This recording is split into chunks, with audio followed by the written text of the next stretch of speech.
Olá, boa noite. Eu sou Anne Zanetti. Seja muito bem-vindo a mais um Cenário Econômico pela TV Brasil, com emissoras públicas de todo o país e diretamente aqui dos estúdios da B3, no centro da capital paulista. No programa de hoje, no Cenário Econômico de hoje, você acompanha os impactos na economia no Brasil e no mundo por causa do avanço do novo coronavírus. O Cenário Econômico está no ar.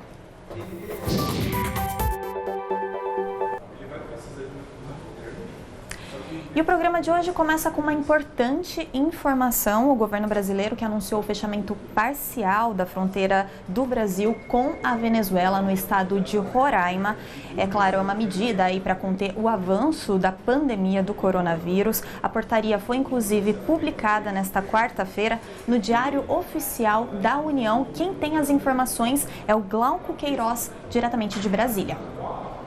Olá, Anne. A portaria que detalha a restrição à entrada dos venezuelanos no Brasil por rodovias ou outros meios terrestres foi publicada nesta quarta-feira no Diário Oficial da União. A medida foi recomendada pela Agência Nacional de Vigilância Sanitária e começou a valer imediatamente. A Anvisa levou em consideração a dificuldade de impedir a disseminação do novo coronavírus entre os países. Outra finalidade é preservar o Sistema Único de Saúde, que não pode comportar o tratamento para estrangeiros infectados. A decisão do governo brasileiro, que tem um prazo de 15 dias, poderá ser prorrogada. Muitos venezuelanos atravessam a fronteira, principalmente pelo estado de Roraima, por causa da crise política e econômica em seu país. A restrição não se aplica a brasileiros natos ou naturalizados e imigrantes com prévia autorização de residência definitiva no Brasil, e também a profissionais estrangeiros em missão a serviço de organismo internacional e a funcionários estrangeiros autorizados pelo Planalto. Caso a medida seja descumprida, o imigrante será deportado e não poderá solicitar refúgio no Brasil.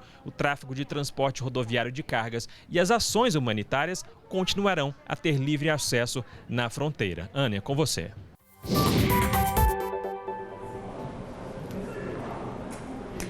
A gente acompanhou aí, segundo informações do Glauco, o fechamento parcial da fronteira entre Brasil e Venezuela, mas olha só, o Paraguai anunciou o fechamento da Ponte Internacional da Amizade, que fica na fronteira com o Brasil e liga a cidade do Leste, no Paraguai, até Foz do Iguaçu, que fica no estado do Paraná. O bloqueio começou a valer na meia-noite de hoje e deve durar aí por aproximadamente 15 dias, ou melhor, por até 15 dias. O objetivo, claro, de todo esse bloqueio é evitar aí a propagação do novo coronavírus. E olha só, um dos setores mais afetados pela pandemia do coronavírus foi, sem dúvidas, o setor de turismo. Só na primeira quinzena de março, nos primeiros 15 dias deste mês, foi registrada a perda de aproximadamente 2 bilhões de reais no setor do turismo. Essas são estimativas da Confederação Nacional do Comércio de Bens e Serviços e de Turismo. A Flávia Grossi está na nossa redação da TV Brasil, lá no Rio de Janeiro, e traz todas as informações para a gente. Boa noite, Flávia.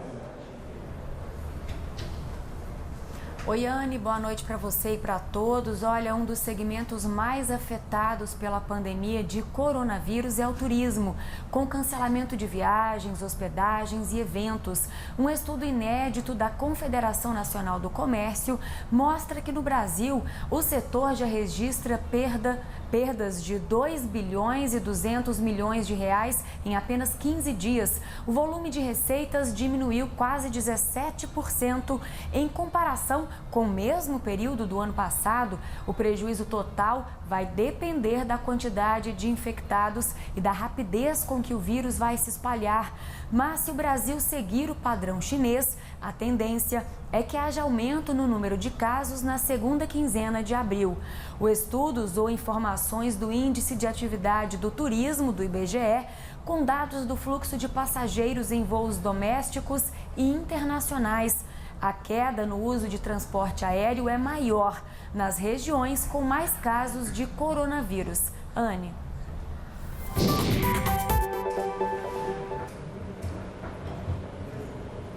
Muitíssimo obrigada pelas informações, Flávia Grossi, direto da TV Brasil, lá no Rio de Janeiro.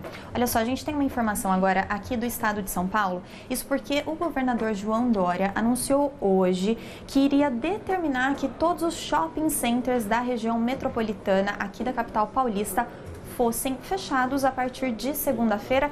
Ele determinou que os fechamentos acontecessem, portanto, de segunda-feira até o dia 30 de abril. Entretanto, depois de uma coletiva de imprensa que ele deu na manhã de hoje para fazer essa informação da determinação de fechamento dos shoppings, a Secretaria de Desenvolvimento Econômico, na verdade, disse que era uma recomendação e não apenas uma determinação. Agora a gente aguarda aí novos anúncios do governo do estado de São Paulo, até para saber se é uma recomendação de fechamento de todos os shoppings da região metropolitana de São Paulo ou então uma recomendação ou então uma determinação. Claro, vale a gente ressaltar aqui que essa medida vale apenas para os shoppings da região metropolitana, segundo o governador João Dória. Isso não se aplica para os shoppings do interior do estado, tampouco para os shoppings do litoral do estado. Vale lembrar também que ele considerou que as academias de ginástica, João Dória considerou que as academias de ginástica também devam ter aí as atividades paralisadas, tudo isso a partir já do próximo domingo, dia 22. Lembrando que todas as escolas da rede pública de ensino até a próxima semana devem estar de portas fechadas. Essa medida já começou a ser adotada no começo dessa semana. Desde segunda-feira, gradualmente, as escolas da rede pública de ensino estão liberando aí seus alunos, funcionários e professores, e a expectativa do governo do estado é de que até o fim da próxima semana, aí sim, todas as escolas, da rede pública estejam aí completamente esvaziadas. Em relação às escolas da rede particular, o governador do estado fez uma orientação, recomendação, e aí cabe a cada escola da rede particular de ensino definir como é que vai agir em relação aos seus alunos e também seus funcionários e professores. É claro que a gente lembra aí essa orientação e recomendação de isolamento total da população, né? Até para evitar a maior propagação do coronavírus. Falando em coronavírus, olha só, vamos atualizar agora os dados que saíram hoje, os dados atualizados do Brasil até agora. São Paulo registrou nessa quarta-feira mais 2 mortes relacionadas ao coronavírus. As 2 vítimas, elas têm idades de 65 anos e de 80 anos. Com essas 2 mortes, a gente já soma aí 3 mortes no total por causa de coronavírus, não só aqui no estado de São Paulo, elas estão concentradas aqui no estado de São Paulo, mas são números, na verdade, nacionais. Então, são 3 mortes em todo o país. Em todo o país também, até ontem à noite, que é o último balanço que o Ministério da Saúde divulgou, já são 349 casos do coronavírus aqui no Brasil. Vale destacar que ontem foi divulgado esse último balanço de 349, só que na segunda-feira o número anterior era de 291. Então, de 291 pulou aí para 349 casos do coronavírus aqui no país. A gente tem uma tabela agora para te mostrar como é que estão os números no mundo. Olha só. Balanço do coronavírus no mundo, a gente sabe que ontem o número era de 194.217 e hoje a gente já vê aí esse número bem significativo de 205.470 casos. A gente já registra 8.248 mortes ante 7.864 registradas ontem. 82.091 pessoas já foram recuperadas, passaram aí pelo processo de isolamento e tratamento por conta do coronavírus e já estão recuperadas. Até ontem esse número era de mais de 80 mil. Vale lembrar aí que esses registros de coronavírus foram feitos, os casos foram registrados em 157 países ou então regiões. E agora vamos ver como é que esses números alarmantes impactam na nossa economia? Vamos acompanhar aí na tabela. Olha só, o Ibovespa, Bolsa de Valores de São Paulo, fechou o dia em forte queda de 10,35% aos 66.894 pontos. Vale lembrar que as ações, ou melhor, que as negociações aqui da Bolsa de Valores de São Paulo, elas foram interrompidas às 10h58 da manhã de hoje, quando registrou-se uma queda de às 10h18 da manhã de hoje é que teve uma interrupção nas negociações, quando registramos uma queda acentuada de mais de 10%. Também vale lembrar que essa foi a 6ª interrupção em 6 dias. Então, só relembrando, queda de 10,35% na Bolsa de Valores de São Paulo de hoje. Foi a sexta paralisação em 10 dias nas negociações. Ok, a gente fala agora também sobre os outros mercados. Vamos ver, vamos acompanhar. Dólar comercial. Foi fechado hoje em alta de 3,90%, cotado a R$ 5,19. Na máxima do dia chegou a R$ 5,23 e na mínima R$ 5,07. As bolsas agora internacionais, as bolsas asiáticas, fecharam o dia todas elas em queda. Olha só, as chinesas em queda de 1,83 e também 1,70 e Tóquio, no Japão, com queda de 1,68%. Nos Estados Unidos, ainda falando de bolsas internacionais, Dow Jones com queda e Nasdaq também. Dow Jones com queda de 6,30% e Nasdaq queda de 4,70%.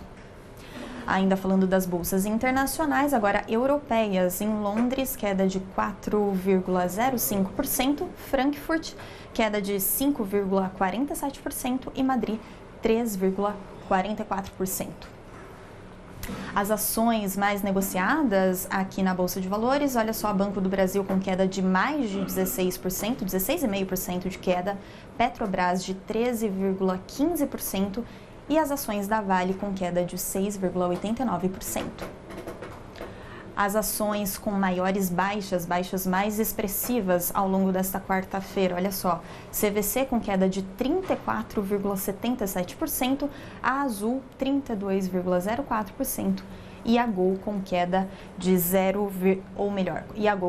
de menos 28,02%. Tá bem, a gente faz agora uma pequena pausa aqui no cenário econômico e voltamos já.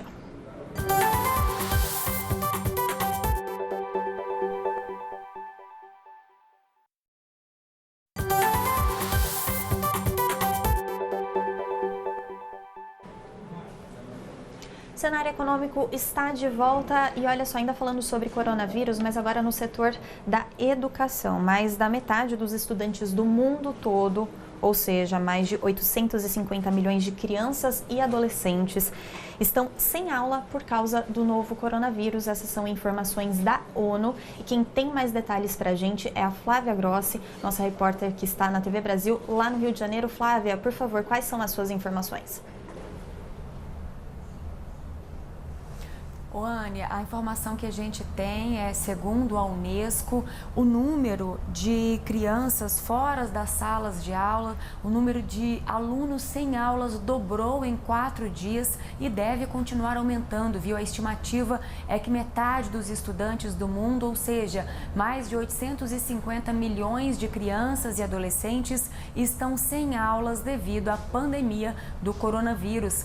A doença foi responsável pelo fechamento total de escolas e universidades em 102 países, além do fechamento parcial em outros 11.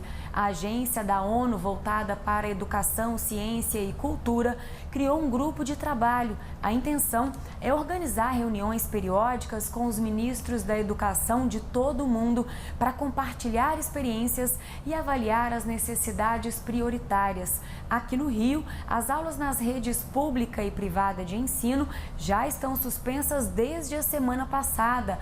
Uma dica para quem não quer parar os estudos durante esse período são os cursos online. A Fundação Getúlio Vargas, por exemplo, liberou 55 cursos de graça para se fazer durante a quarentena. O conteúdo está disponível aí na plataforma de ensino online da universidade, uma iniciativa que está fazendo a diferença nesse momento de tanta notícia triste. Anne, voltamos com você.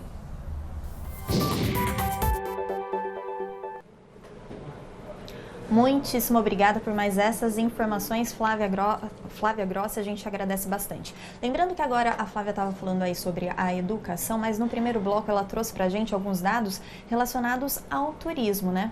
E aí a gente se depara com uma situação bastante comum nos últimos dias. A gente deve ter ouvido aí relato de amigos, conhecidos, muita gente que está perdendo as viagens, tinha feito uma compra de pacote, um passeio para a família, férias com a família, planejado tudo e na verdade agora está se vendo numa situação de de cancelamento de tudo isso. Para conversar sobre isso com a gente, está aqui no estúdio Denner Pires Vieira, ele que é advogado especialista em direito do consumidor. Doutor Denner, boa noite, seja muito bem-vindo. Eu que agradeço. Obrigada por topar o nosso convite. Vamos ajudar o pessoal, porque eu estaria desesperada. Não, mas vai, tudo tem jeito.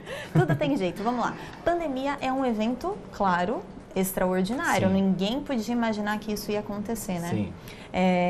E aí eu fiz uma compra de um pacote de viagem para minha família. O que acontece agora? Eu preciso cancelar isso? Eu consigo ter meu dinheiro de volta? Sim, tem duas situações, né? A lei estipula 2 cenários, né? O primeiro é aquele quando você faz a compra da passagem via internet ou pelos canais, ou pela rede de comunicação, enfim. Você tem um período de 7 dias a partir do momento que você faz a compra para desistir e ter o seu dinheiro totalmente ressarcido, certo? Um outro cenário que a lei prevê também é quando você faz o cancelamento daquela compra 7 dias antes do dia da data da viagem. Então, também nesse cenário, você pode fazer o cancelamento e ter o seu dinheiro ressarcido.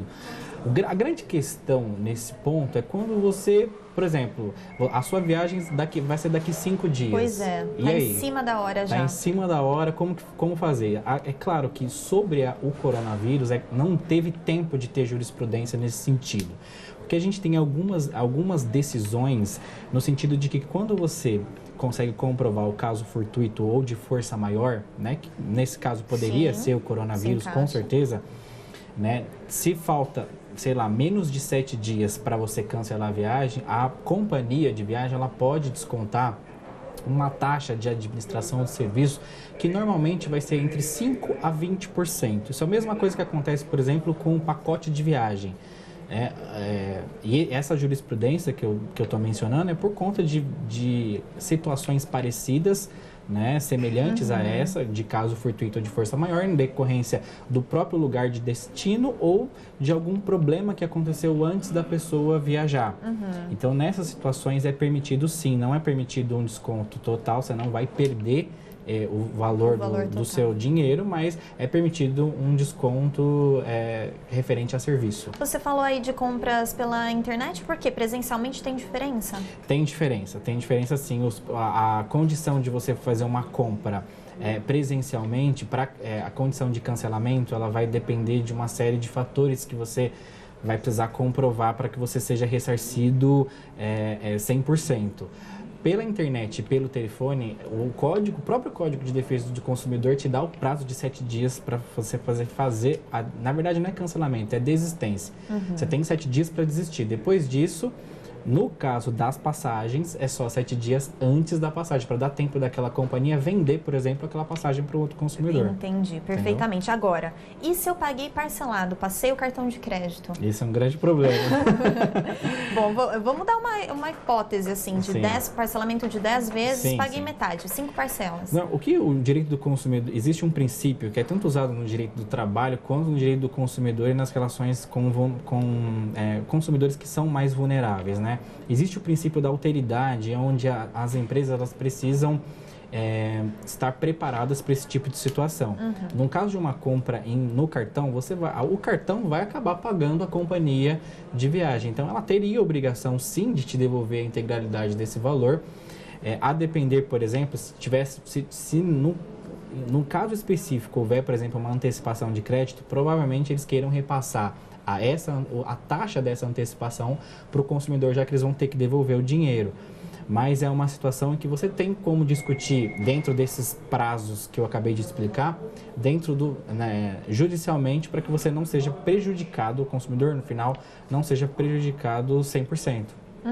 Mas se eu parcelei, eu tenho esse ressarcimento quando? Você pode ser ressarcido imediatamente, mas tem a obrigação de continuar pagando as prestações. E pode ser que o valor que você seja ressarcido não seja aquele exatamente que você vai pagar, por conta desses descontos de taxas. Aí eu imagino uma situação em que você fecha um pacote, ou então um passeio com uma empresa do exterior. Vou viajar para outro país, fechei um passeio com uma empresa de lá, e aí tem essa diferença.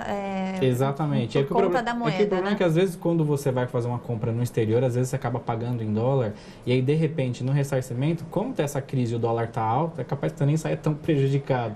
O problema é a empresa te devolver o dinheiro, porque é uma situação difícil, né? Então eu entendo lá do que a empresa também tem os seus prejuízos, mas para o direito do consumidor, infelizmente, o consumidor não pode ser prejudicado. Essa é a ideia que existe implícita na lei, entendeu? Entendi. A gente está falando dos pacotes de viagem, isso vale também para cruzeiro, por exemplo? Sim, é a mesma regra? Mesma regra. Mesma regra. E ingressos, espetáculos, shows, teatros que foram cancelados? Certo. Bom, se não houver, nós temos 2 cenários também. Tem aquele primeiro momento onde o espetáculo, o show, enfim, ele tiver uma nova data para ser... se ele for remarcado. Remarcado, por exemplo, nesse caso eles não há devolução. O show é remarcado, o evento é remarcado e você vai participar dele sem custos. O problema é que dependendo da agenda, às vezes nessa remarcação, às vezes o consumidor não vai poder estar naquele dia. Então aí ele vai poder ter sim o seu dinheiro devolvido integralmente. Inclusive, temos várias jurisprudências nesse sentido. Isso está bem claro também na lei. Então, nesse caso do evento ser cancelado e remarcado, e no caso dessa remarcação não puder o consumidor participar, ele pode sim pedir seu dinheiro de volta. Porque não deu causa à remarcação, ao cancelamento. Entendi. Entendeu? Agora, quem ele procura e se ele tiver alguma dificuldade, a quem ele recorre? Sim. No caso das passagens aéreas, é sempre recomendado você tanto fazer uma reclamação no próprio PROCON, né, aqui em São Paulo. Nos outros estados existem suas próprias agências reguladoras, né? E existe também uma agência reguladora específica para essa questão de aviação. Então, é muito importante que você faça as reclamações tanto no saque da empresa quanto nas agências reguladoras, porque se você não tiver aquele seu dinheiro ressarcido, é uma prova a mais para um possível processo judicial. Dr. Denner, o senhor se lembra de outra situação, outro episódio parecido com esse, similar a esse? Na questão de prestação de serviços? De cancelamentos, pessoas pedindo ressarcimento? Olha, por exemplo, a gente tem um grande problema com a questão do coronavírus, que são aqueles serviços, por exemplo, que não tem como ser repostos de nenhuma forma. Por exemplo, se você, por exemplo, fecha um contrato com um clube ou com uma academia, por exemplo, esse período de suspensão, que na verdade é uma recomendação do governo, mas fica meio que implícito que as empresas vão parar de prestar aquele serviço, a recomendação que eu tenho é um acordo, uma conversa com aquela pessoa que você contratou o serviço, para que não gere uma situação de instabilidade de cliente e prestador de serviço, para que você não saia no prejuízo e nem dê prejuízo também para a empresa que você contratou. Então, essa situação mesmo é bem complicada. Até porque como a empresa segura as pontas com tanta demanda, com tanta reclamação? Exatamente. Imagina uma escola, por exemplo, que tem que suspender as aulas dos alunos. Como que... Se ela não tiver recursos, como que ela vai suportar esse período de crise? Porque a escola, no caso de uma escola, por exemplo, ela tem as suas obrigações com os funcionários, ela tem que continuar pagando os salários, ela não pode interromper. Ainda que tenha algum serviço home office, por exemplo, ele não pode ser interrompido, ele não pode deixar de receber por conta da crise. Então, é uma situação de instabilidade, tudo está acontecendo agora, então a gente não tem jurisprudência, a gente não tem ainda um posicionamento mais claro, mais seguro para todo mundo, então a melhor solução dentro desse cenário de crise é realmente o diálogo, é tentar conversar, encontrar um meio de tanto a empresa sobreviver quanto os consumidores. Até porque assim, o consumidor também ele não pode ficar só no prejuízo de continuar pagando essa mensalidade, manter esse pagamento. E aí ele não está recebendo esse serviço gera uma instabilidade no mercado. Por isso que os efeitos do coronavírus, infelizmente, ele gera uma instabilidade global, porque aí é um serviço e esse serviço depende de outro serviço, esse serviço depende de outro serviço. E aí gera essa instabilidade. Dr. Denner, eu tenho uma última pergunta aqui, eu não poderia deixar de te perguntar em relação ao preço dos produtos. Muita gente está reclamando que se eu observar na gôndola um preço abusivo, o que eu faço? Exatamente. Existe o problema do superfaturamento dos preços. Por exemplo, um produto que está sendo muito consumido é o álcool em gel. Então, o álcool em gel antes da crise, ele custava X valor. Né? Existe pesquisas que esse produto aumentou dos 2.700%. Eu já vi algumas matérias nesse sentido. Então, assim, o que o consumidor precisa fazer? Se ele perceber que houve um superfaturamento, ele tem os canais de denúncias, como eu expliquei anteriormente, PROCON, SAC, enfim, esses canais de denúncia. O PROCON, aqui em São Paulo, ele está adotando algumas medidas já preventivas nesse sentido.